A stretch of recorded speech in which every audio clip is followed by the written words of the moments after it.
Badem Fenfe, Majuro Watinan, Barkablani, Fumajin with Malon Fulani, Albake, Fonfan, Kalaka, Kapokuni, Namakalko, Yokomianka, Foye, Lichado, Nyama, Naye, Seludelen Jallo, Anya la Ciel Latin, Kafra, Minerla, Barmalo, Kaben, Sifari Mini, Anya Romindon B, Ba, Amafini, Pushaman Kon Fernando, Nika Mafren, Kafoko, Ergineko, Oye, Adun Fernando, Amafini Okodo.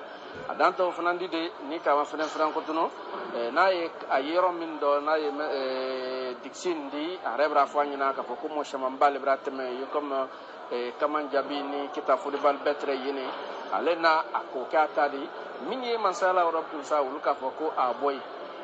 Bela denem to saka be jamana si faridma abraka na bokala talalma mento ka foko conférence de presse ko ko badon se fola an ko fanyi sina bolke kana tre ko dakundo ba barmalu anka sina bolke ro kana minière la ni kama fene ka foko militant kon fana brasia kala talal brawna fampe minye télévision naba minye radio laba minye fambe ul kon fana brasia watinna militant ye na la nyamba alena la tene ba barmalu o conférence a konne fana masian yani kuma ro min don cadre yi naka aldina ay tolo sinka selu de la njalola conférence la min ka kan ka ke to bukando an nura al nisu al bakke fanfon kay la kala ko ay tolo molani man den ki baron la selu de la njalo le naka odi ay tolo molani tre ke fokan odi andi freke ko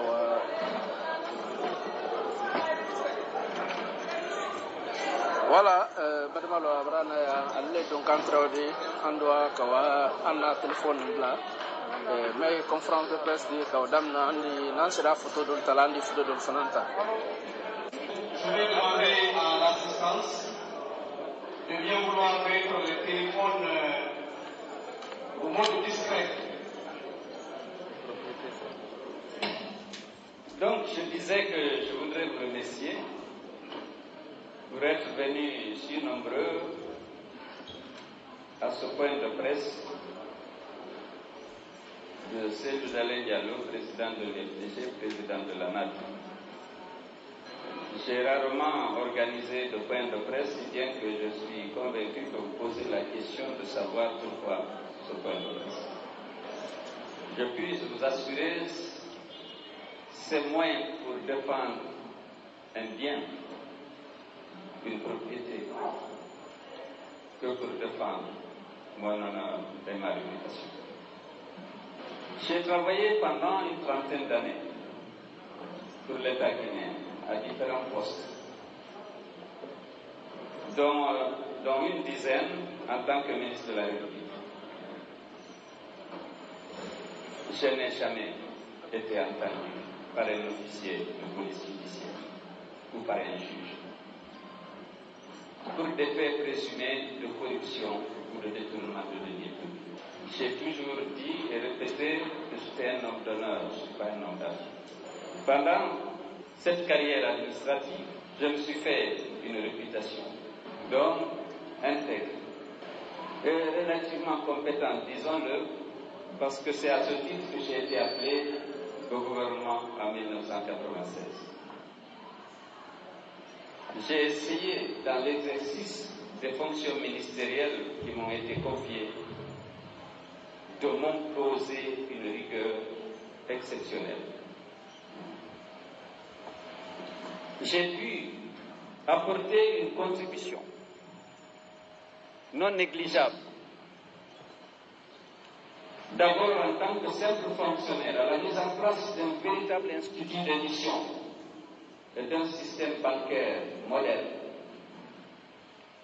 J'ai apporté ma contribution en tant qu'administrateur de grands projets à la promotion de grands projets auprès des partenaires et autres bailleurs de fonds. Dans mes fonctions de ministre, j'ai essayé aussi de m'imposer une rigueur, mais surtout, j'ai pu réussir à apporter des contributions visibles à la modernisation des infrastructures routières. Mais jamais on m'a soupçonné de détournement de deniers publics ou de corruption. si bien que mon capital le plus précieux, pour moi, c'est ma crédibilité. Et lorsque j'ai cherché à expliquer pourquoi, au premier tour de l'élection présidentielle de 2010, pourquoi j'ai totalisé 44% des suffrages valablement exprimés, pour moi, l'une des bonnes explications, c'était la confiance du peuple guinéen et des électeurs. Puisqu'il n'y avait que 2 ans que j'ai commencé à faire la politique pour moi-même. C'est pourquoi je suis très fier de ce résultat. Je parle des résultats officiels. Alors qu'en réalité, beaucoup savent que je suis passé dès le premier tour. Moi-même, j'étais surpris par cette performance. Mais je savais que ça tenait aussi à la crédibilité, le jugement que la majorité des Guinéens portent sur leurs compatriotes que je suis. Donc mon capital, moi le plus sérieux en politique, les gens s'interrogent. Pour moi, c'est cette crédibilité née de mon attachement à la probité, à l'éthique, à l'honnêteté, ce qui était considéré par certains comme de l'efficacité dans le travail au sein de l'administration ou au sein du gouvernement. Aujourd'hui, c'est ce capital qui est attaqué, ma réputation et mon honneur. Je me suis dit qu'il est important que je puisse m'expliquer, pas pour défendre un terrain ou une propriété, mais pour défendre ma réputation et mon honneur, parce que j'ai toujours dit que je suis un homme d'honneur et je tiens à mon honneur, à ma réputation. Quel que soit l'issue, un terrain comporte une maison de 2 chambres, un salon, qui m'a été cédé dans des conditions transparentes et régulières. Je ne suis pas là pour défendre un terrain. Mais comme l'idée persiste, comme si je me suis emparé d'un bien public, il est bon que je vous explique dans ces circonstances. Ce terrain est le bâtiment de 2 chambres et un salon qui l'abrite, que le président Conté appelait ton hangar. Dans quelles conditions il m'a été cédé?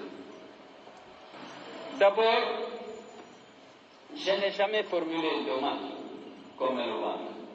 Mais comme vous le savez, j'ai eu une relation de confiance forte avec le général Lansana Conté. Au point que je lui ai demandé, je dis, Président, construisez votre maison de retraite au bord du lac, pas à Moussaya. Il m'a dit au début non, c'est là qu'habitait mon père. J'ai construit à la place de la maison de mon père, j'ai construit mon frère, c'est ici que je prends. Je lui ai dit que le lac était beau, et que c'était même romantique. S'il était là, il allait prendre un bateau avec un chapeau mexicain, aller pêcher et venir manger ce poisson. Finalement, il a accepté l'idée et il a construit. Il estimait que c'est bon chantier. Et régulièrement, il passait de prendre les week-ends pour aller visiter le chantier.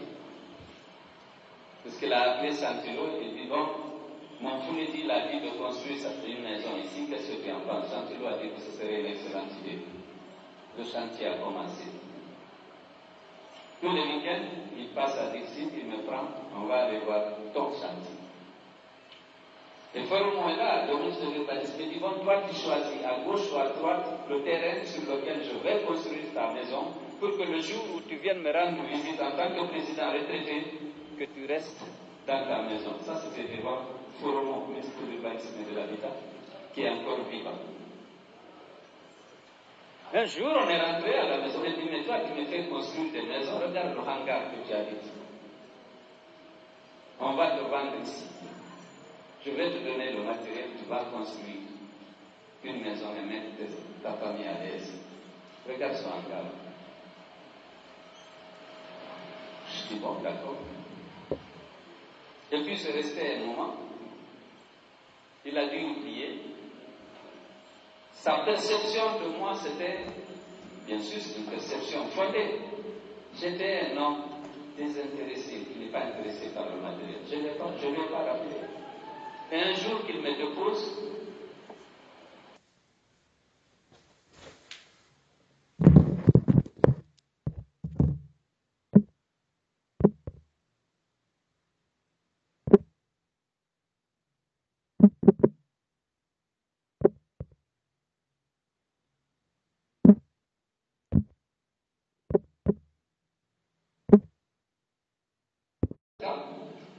vous avez suivi le cas de Erguiné, je ne veux pas me défendre ici, puisque j'aurai la possibilité de faire devant la justice, que je pense sera indépendante. Mais, je vous avais dit l'autre fois, pas vous, il y a des mains noires. Parce que vous devez vous interroger, pourquoi Erguiné? Il y a 20 ans que ce dossier de privatisation a été réalisé. J'allais dire même achevé. Il est important de rappeler aux jeunes qu'avant 1985, nous étions dans un régime socialiste. Toutes les activités de production, de commercialisation étaient menées par l'État à travers des entreprises publiques. Après le discours de décembre 1985, le général Lansana Conté optant pour le libéralisme économique et politique, je parle de l'aspect économique, on a décidé de désengager l'État des activités de production et de commerce. Décision a été prise par le gouvernement, décision assumée de privatiser toutes les entreprises publiques et de laisser le soin au secteur privé d'assurer l'approvisionnement et la distribution des biens, l'approvisionnement du pays et la distribution des biens à l'intérieur du pays, et la production également, le développement des tissus industriels, même si le gouvernement peut apporter par des mécanismes transparents son soutien aux investisseurs dans le secteur. C'est ainsi que toutes les entreprises, ou presque, ont été fermées ou privatisées. Alors, parmi les premières cibles des institutions de Bretton Woods, il y avait Erguiné. Je peux vous rappeler, vous ne connaissez pas, il y avait l'huilerie de Dabala, il y avait Anta, l'huilerie de Zérékouré, la scierie de Nyanda, l'usine de Kenkila de Massanta, la scierie de Zérékouré, la Cipar de Labé, il y avait tellement de sociétés agricoles, l'usine de petit outillage de Mamou, la conserverie de Mamou, la briqueterie de Cancan, l'usine de granit de Maléa, le complexe textile de Sanoya. Il y avait un portefeuille d'entreprises qui gérait toute l'économie. On a dit, il faut privatiser ou fermer. Et cette politique était assumée par le gouvernement. Alors, assumé. Donc, très tôt, Erguiné, on a dit qu'il faut privatiser pour fermer. Le président Sékou Touré venait d'acquérir 3 Boeing sortis d'ici en 1981.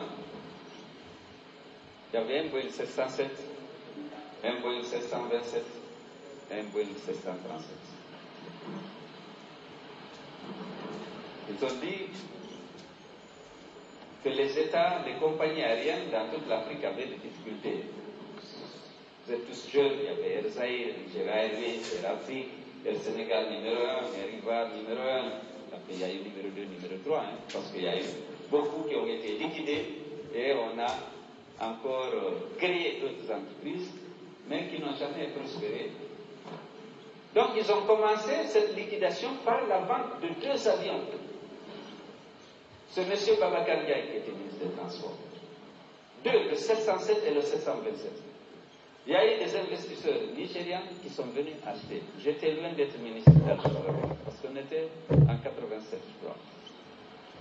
Les 2 avions étaient vendus. Ils ont dit, il faut laisser un avion pour le président de la République qui voyage. On lui a laissé le 737. Mais on n'a pas achevé la liquidation de Air Guinée. Air Guinée se retrouve avec un avion qui est à la fois l'avion de commandement du président et le seul avion de Air Guinée. Le président voyageait beaucoup à l'époque. S'il va pour 1 semaine, 10 jours, naturellement, il n'y a pas de transport. En 2000, le Fonds monétaire est revenu à la charge et la banque. Il faut achever cette privatisation. Ils sont même pour que l'avion sorte de Air Guinée alors qu'on liquide. Mais avant, en 92, on prend un décret pour faire de Air Guinée une entreprise à participation publique, pour ouvrir son capital à des repreneurs éventuels. On n'a pas eu de repreneurs. Moi-même, j'ai essayé de négocier à l'époque avec Royal Air Maroc.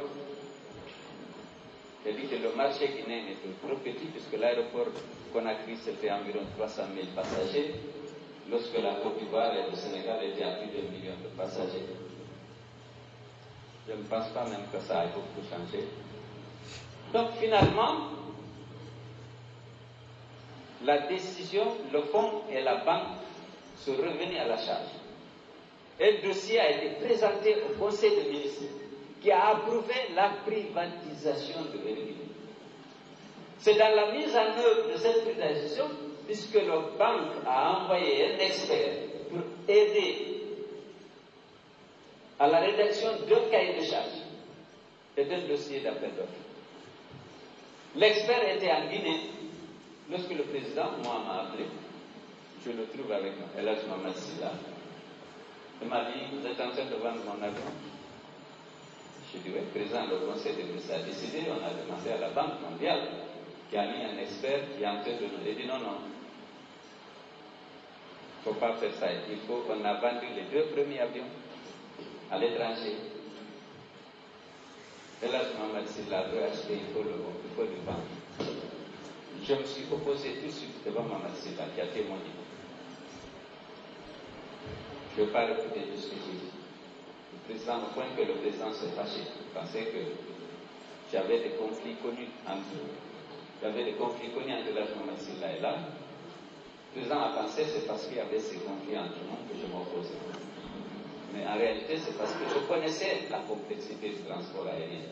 Et je lui ai dit devant le président, j'ai dit, si tu prends un Guinée, tu perdras de l'argent et un Guinée risque de disparaître. C'est trop compliqué. Bref, le président dit, s'il veut acheter, on ne vendra pas à un étranger. On lui vendra cette fois-ci. Les 2 autres, on a vendu à l'étranger, cette fois, il faut vendre à un Guinée. C'est lui qui sait comment il va se débrouiller. J'ai dit, monsieur le président, je ne suis pas chargé de privatisation. Il y a un ministre en charge du portefeuille, au sein duquel il y a une unité de privatisation. Il dit, quand je suis sorti, j'ai informé ce camarade qui a tenté de convaincre le président a dit, c'est mon avion de commandement, moi je le vends à l'agent maximum. Je ne veux pas le vendre à l'étranger. Il a écrit un décret, il a signé, et l'opération a eu lieu. La mise en œuvre des privatisations, c'est du domaine des finances. Est-ce qu'il a payé? Est-ce qu'il n'a pas payé? Moi, j'ai signé la convention. Parce que d'abord, c'est moi, en tant que ministre en charge de l'aviation civile, qui gère les droits de trafic. Il fallait transférer à Air Guinée Express les droits de trafic de Air Guinée. Donc, j'ai signé, bien sûr, mais j'ai vérifié que les prix étaient bons pour la Guinée. Puisque je ne suis pas, on ne pouvait pas me soupçonner de complaisance avec l'argent mal contenu. Je ne dirais pas de l'animosité, mais des contradictions qui nous opposaient. Donc, j'ai signé la convention, mais l'opération de liquidation de Air Guinée et de tout s'est passé vraiment au ministère des Finances, et c'est lui qui devait encaisser, c'est lui qui a fixé les prix, c'est lui qui devait accepter, je pense qu'il a payé. L'avion était déjà en Israël, effectivement, en révision ou en réparation. Donc voilà, il est important de situer d'abord l'opération dans le cadre d'une politique générale de désengagement de l'État et de privatisation des entreprises publiques, ou de fermeture, parce que beaucoup d'entreprises ont été fermées. Je ne veux pas me défendre, j'explique simplement parce que j'étais aussi un acteur, avant même d'être ministre, j'étais membre de la cellule d'appui au comité de coordination économique et financière, je sais comment les choses se sont passées. Et beaucoup de choses, y compris des journalistes, savent pas. On était dans un régime socialiste sous cette couleur. Et le gouvernement a décidé de libéraliser et de privatiser toutes les entreprises. Il y en a tellement, je ne peux pas les citer, mais qui ne fonctionnaient pratiquement pas à 30% de leur capacité installée pour les meilleurs. Et donc ça, cette opération est intervenue, mais il y a d'autres. Alors la question que vous allez vous poser, pourquoi ne remonter à 2000? Juste à 2002. Pourquoi pas en 87? Pourquoi dans le cadre des opérations de lutte contre la corruption, on va jusqu'en 2002? Il faut poser la question. Parce qu'il y a des dossiers récents avec des témoins, et lorsqu'on a fait tomber au régime, on a bien envie de démontrer qu'on a bien fait en mettant en évidence la corruption et la délinquance financière qui prévalaient. Il faut poser la question. Pourquoi moi, ce harcèlement judiciaire des leaders politiques, il faut s'interroger. Pourquoi il y a ce harcèlement?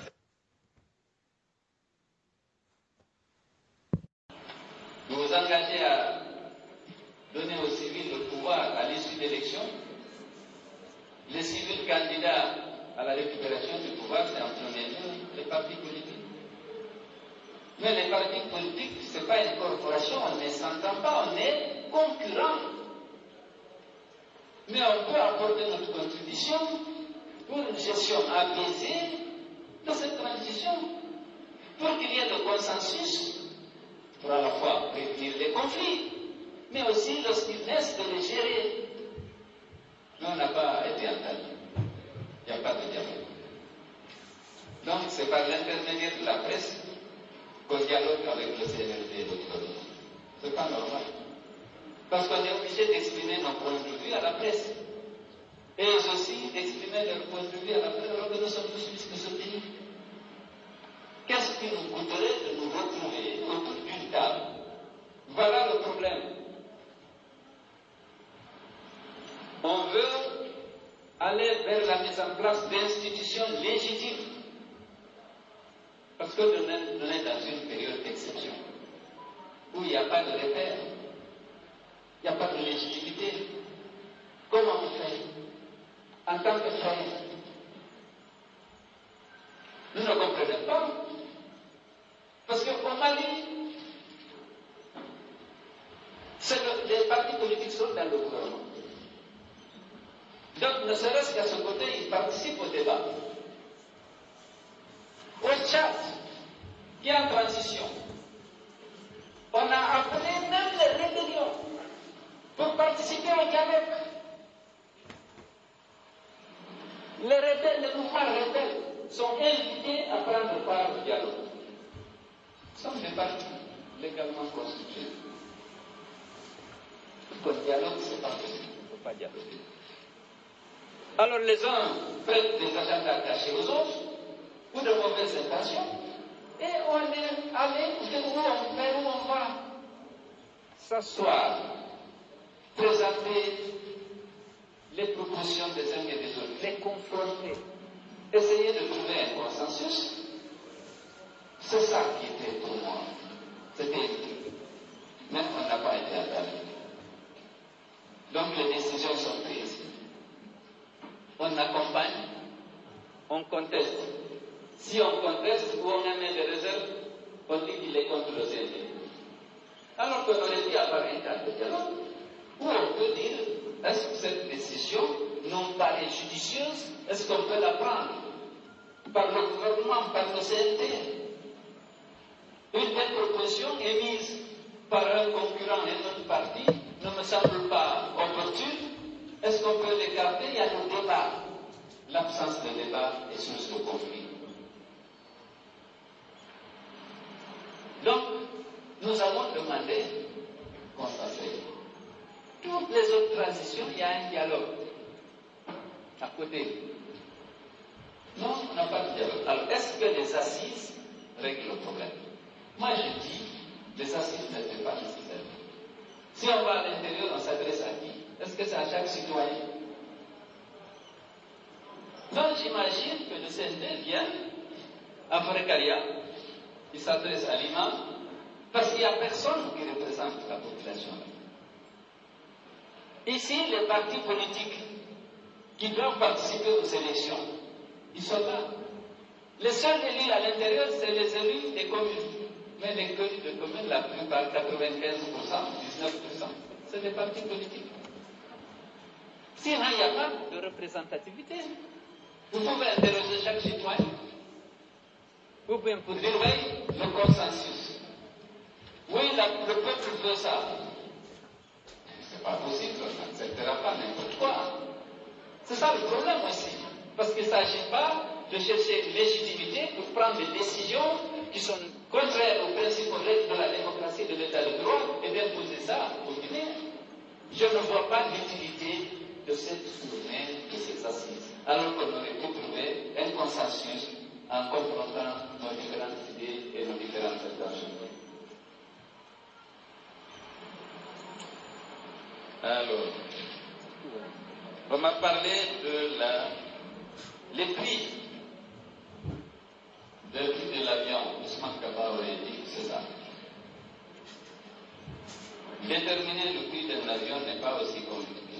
Moi, c'est ce que j'ai fait lorsqu'on m'a soumis les prix qui étaient déjà fixés par la cellule de privatisation. Un avion est assuré à une valeur, à sa valeur pénale. Vous demandez à la compagnie d'assurance à quelle valeur vous avez assuré l'avion. Les compagnies vous disent c'est pour telle valeur. Sur Internet, lorsque vous avez un certain nombre de références, vous connaissez l'âge de l'avion, sa marque, son année de fabrication, son année de mise en circulation, et vous connaissez à peu près le nombre de vols qu'il a effectué, parce que c'est un avion de cette année. Vous demandez qu'elle peut interroger Internet, ils vont vous dire c'est ça. Par rapport à ça, le prix qui était fixé n'était pas sous-estimé. J'ai pu vérifier ça à l'époque par mes services techniques. Donc, s'il dit que c'était supérieur, je ne sais pas sur quelle base il avait fixé. C'est possible. L'évaluation des actifs relevait de la cellule de privatisation. Moi, pour ma acquis de conscience, j'ai vérifié l'avion, puisque là, on pouvait vérifier certaines choses, je trouvais que ce n'était pas sous-facturé.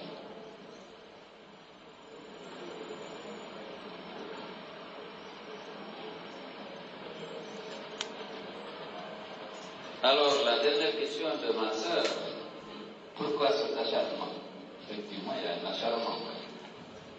Écoutez, on ne peut pas ne pas lier cet acharnement au poids politique du leader. Et je suis du leader politique, je suis. Je vous ai expliqué, vous connaissez le poids de l'EFDG, vous connaissez son poids électoral, bien sûr, sa capacité de mobilisation, la confiance dont le leader jouit auprès de la population. Vous vous souviendrez que la dernière élection transparente, c'est le premier tour.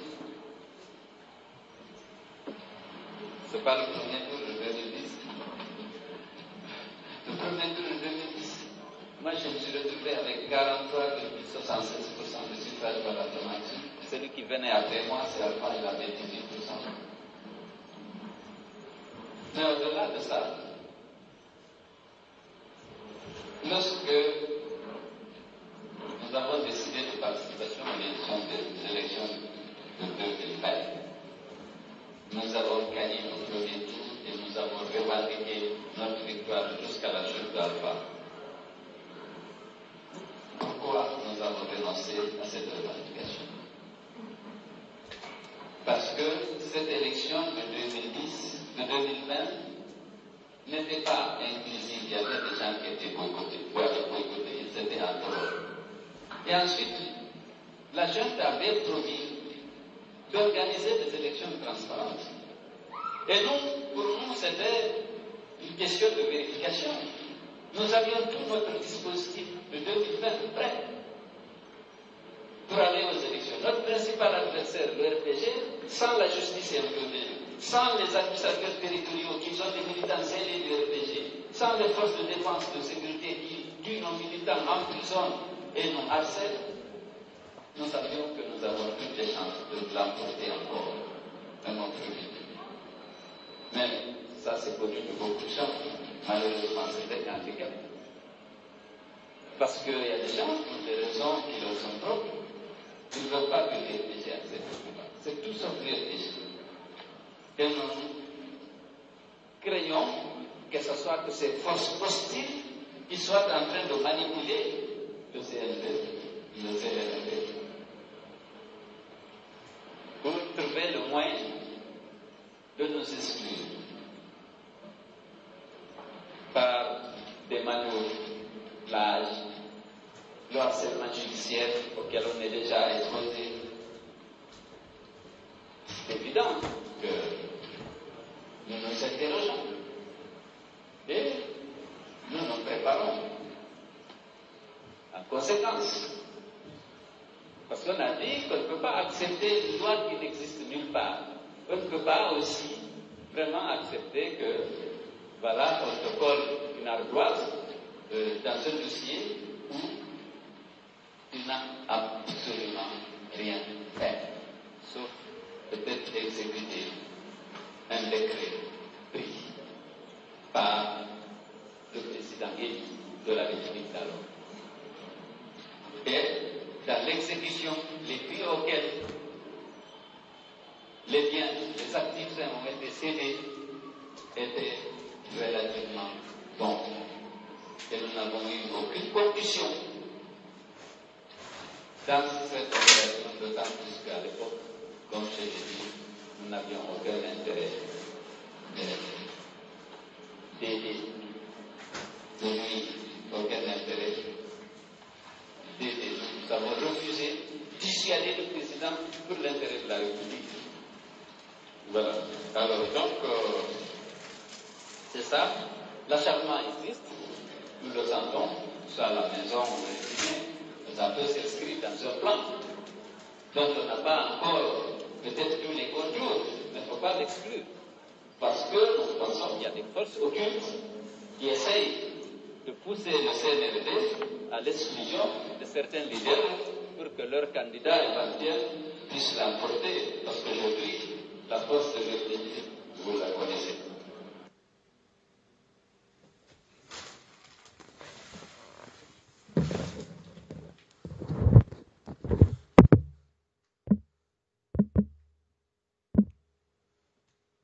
Des élections transparentes.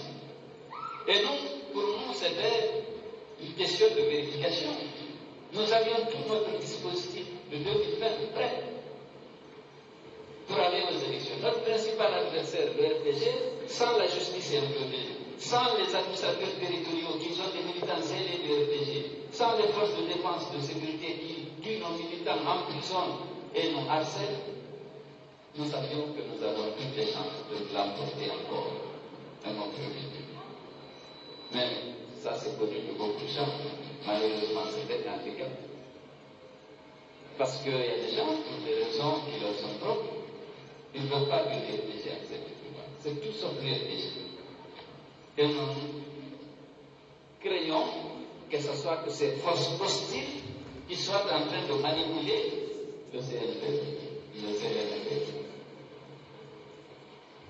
pour trouver le moyen de nous exclure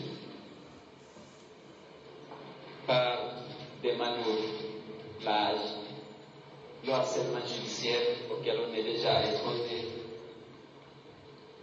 C'est évident que nous nous interrogeons et nous nous préparons en conséquence.